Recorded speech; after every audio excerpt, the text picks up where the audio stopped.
Σταμάτα. Κανείς δεν πρέπει να το δει αυτό. Ρε φίλε, απλά έλεγα μπουρδες. Καλά, έριχνα rage για την τώρα.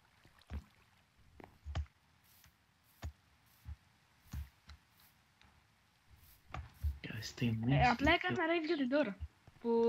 Που είναι ένα μικρό κοριτσάκι που πηγαίνει όπου να είναι και μιλάει με αγελάδες και έχει φανταστικούς φίλους.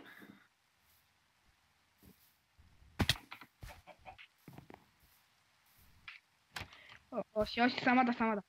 Τώρα, the Explorer θα εξερευνήσει όλη τη χώρα.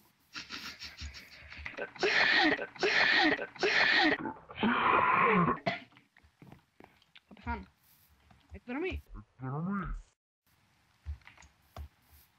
Πάμε στο στάκι. Πρώτον, όλα τα είπα, όλα αυτά τα έχω πει. Ότι έχω φανταστικούς φίλους δεν τα είπα. Όλα τα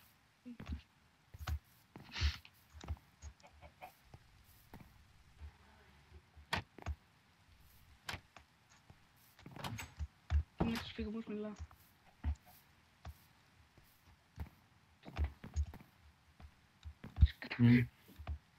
Τώρα, the Explorer. Αν μπορείς.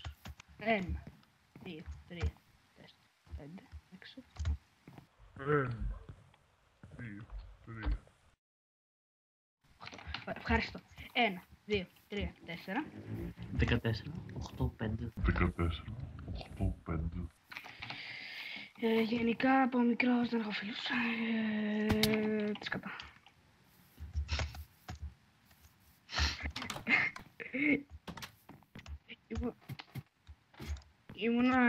Ήμουνα κολλητός με τον Σπαλιάρα.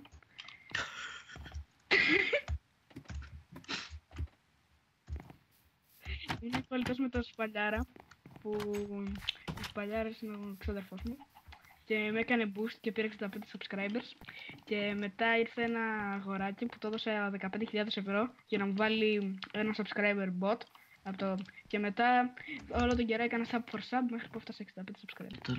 Γενικά όταν ήμουν μικρός ζούσα σε μια φούσκα γιατί είχα πρόβλημα με την αναπνοή μου. Από εκεί το πήρα.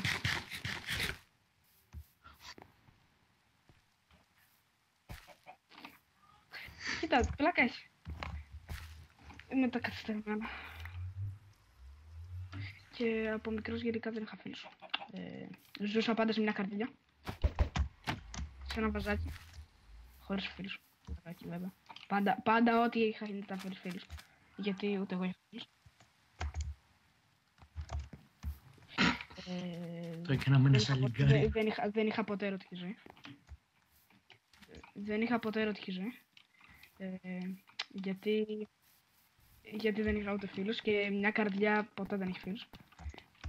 Οπότε και δεν ήμουνα και πολύ... Ήμουνα όμορφη καρδιά ρε παιδί μου.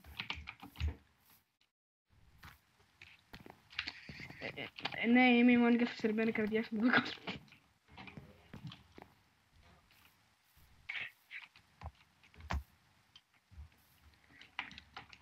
Σου είπα, με λένε Κράση.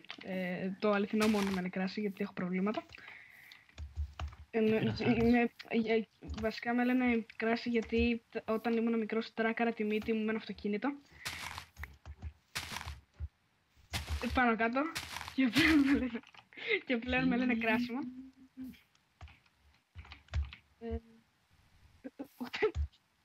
Ούτε εμένα μου φαίνεται αστείο.